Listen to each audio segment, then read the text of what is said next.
ಪ್ರಿಯರೇ, ದೇವರು ಒಳ್ಳೆಯವರು, ಒಳ್ಳೆಯದನ್ನೇ ಮಾಡುವವರಾಗಿದ್ದಾರೆ.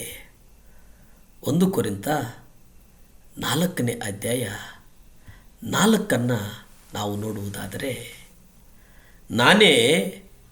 ನಾನಾಗಿ ಏನೂ ತಿಳಿಯದವನಾಗಿದ್ದೇನೆ, ಆದಾಗ್ಯೂ ಅದರಿಂದ ನಾನು ನೀತಿವಂತನಾಗಲಿಲ್ಲ. ನನ್ನನ್ನು ವಿಚಾರಿಸುವಾತನು ಕರ್ತನೇ. ಆಮೆನ್. ಇಲ್ಲಿ ಗಮನಿಸ್ತೇವೆ, ನಾನಿದ್ದೀನಲ್ಲ, ನಾನಾಗಿ ನಾನು ಏನನ್ನ ತಿಳಿದುಕೊಂಡಿಲ್ಲ, ಅರಿತುಕೊಂಡಿಲ್ಲ. ಆದರೆ ನಾನು ನೀತಿವಂತನಾಗಲಿಲ್ಲ. ನಾನು ನೀತಿವಂತನಾಗುವುದಕ್ಕೆ ವಿಚಾರಿಸಿದಂಥವರು ಯಾರಾದರೂ ಈ ಲೋಕದಲ್ಲಿದ್ದಾರೆ ಅಂದರೆ ಅದು ಕರ್ತನು. ಆತನು ಯಾರಪ್ಪ ಅಂತಂದರೆ ಕರ್ತನು. ಪೌಲನು ಎಷ್ಟು ಚಂದ ಹೇಳ್ತಾನಂತಂದರೆ,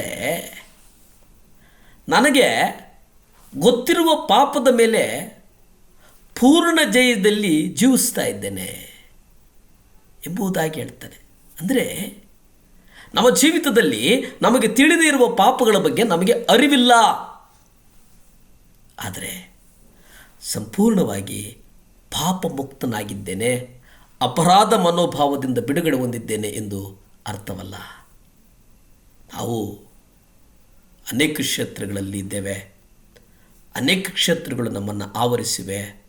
ಆ ಕ್ಷೇತ್ರಗಳನ್ನು ಗಮನಿಸ್ತಾ ಹೋದರೆ ಕರ್ತನನ್ನು ದೃಷ್ಟಿಸಿದ್ದೇವೆಯಾ ಅಥವಾ ಈ ಲೋಕವನ್ನು ದೃಷ್ಟಿಸಿ ನಡೀತಾ ಇದ್ದೇವೆಯಾ ಅನ್ನುವುದನ್ನು ನಮ್ಮ ಹೃದಯವನ್ನು ಮುಟ್ಟಿ ಒಮ್ಮೆ ಪರೀಕ್ಷೆ ಮಾಡಿಕೊಳ್ಳೋಣ. ಒಂದು ಸರಳವಾದಂಥ ಆಜ್ಞೆಯನ್ನು ಕರ್ತನು ನಮಗೆ ಕೊಡುತ್ತಾನೆ. ಆ ಸರಳವಾದಂಥ ಆಜ್ಞೆನಪ್ಪ ಅಂದರೆ, ನನ್ನನ್ನು ಹಿಂಬಾಲಿಸು. ನಾವು ಸಹ ಇಹಲೋಕದ ವಸ್ತುಗಳ, ಪುರುಷರ, ಸ್ತ್ರೀಯರ, ಪರಿಸಾಯರ, ಧಾರ್ಮಿಕ ಕಪಟಿಗಳ, ಶತ್ರುಗಳ ಪರವಾಗಿ ಕ್ರಿಸ್ತ ಯೇಸುವಿನಲ್ಲಿರುವ ಮನೋಭಾವವನ್ನು ಹೊಂದಿರಬೇಕು ಎಂಬುದಾಗಿ ಸತ್ಯವೇದದಲ್ಲಿ ನಾವು ನೋಡುತ್ತೇವೆ. ಆದರೆ ಕರ್ತನು ಕೊಡುವಂಥ ಒಂದು ಆಜ್ಞೆ, ನನ್ನನ್ನು ಹಿಂಬಾಲಿಸು, ನನ್ನನ್ನು ನೀನು ಹಿಂಬಾಲಿಸು. ಆ ಆಜ್ಞೆ ಹಂತವಾಗಿ ಶುದ್ಧೀಕರಣ ಹೊಂದುವಂತಹ ಒಂದು ಅದ್ಭುತವಾದಂಥ ಒಂದು ಜೀವಿತ ಮಾರ್ಗವನ್ನು ಕರ್ತನು ನಮಗೆ ತೋರಿಸುವವನಾಗಿದ್ದಾನೆ. 4ನೇ ಅಧ್ಯಾಯ 18ರಲ್ಲಿ ನಾವು ನೋಡ್ತೇವೆ, ನೀತಿವಂತರ ಮಾರ್ಗವು ಮಧ್ಯಾಹ್ನದವರೆಗೂ ಹೆಚ್ಚುತ್ತಾ ಬರುವ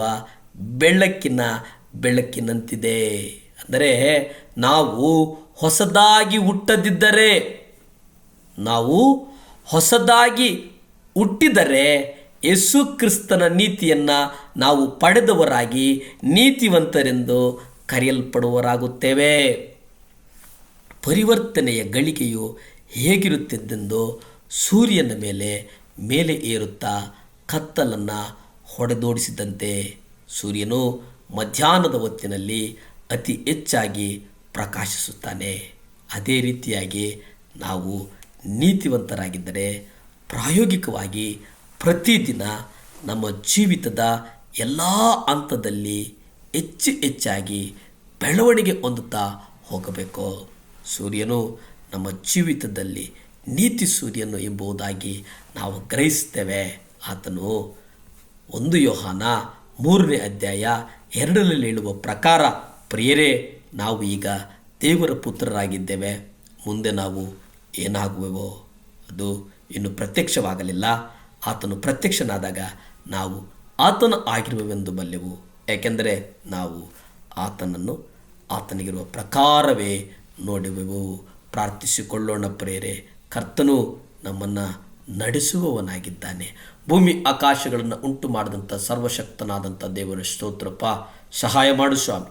ಯಾರ್ಯಾರು ವ್ಯಾಧಿಗ್ರಸ್ತರಾಗಿದ್ದಾರೋ, ಯಾರ್ಯಾರು ಹಾಸಿಗೆ ಮೇಲಿದ್ದಾರೋ, ಯಾರ್ಯಾರು ಸಮಸ್ಯೆಗಳ ಕದಂಬ ಬಾಹುಗಳಲ್ಲಿದ್ದಾರೋ, ನಿಮ್ಮ ರಕ್ತ ಚೆಲ್ಲಲ್ಪಡಲಿ ಸ್ವಾಮಿ. ಅವರೆಲ್ಲರಿಗೂ ಗುಣ ಮಾಡು ಯೇಸುವೇ. ನಿಮ್ಮ ರಕ್ತಕ್ಕೆ ಒಂದು ಗುಣ ಮಾಡುವಂಥ ಶಕ್ತಿ ಉಂಟು ಸ್ವಾಮಿ. ಯೇಸುವಿನ ರಕ್ತ ಚೆಲ್ಲಲ್ಪಡಲಿ ಸ್ವಾಮಿ. ಯೇಸುವಿನ ರಕ್ತದಿಂದ ಗುಣ ಮಾಡು, ಸೌಖ್ಯ ಕೊಡು, ಬಲ ಕೊಡು. ಯೇಸುವಿನ ನಾಮದಲ್ಲಿ ಬೇಡ್ತೇನೆ ಪರಮ ತಂದೆಯೇ. ಆಮೇನ್, ಆಮೇನ್. ಹಲ್ಲೆಲೂಯಾ.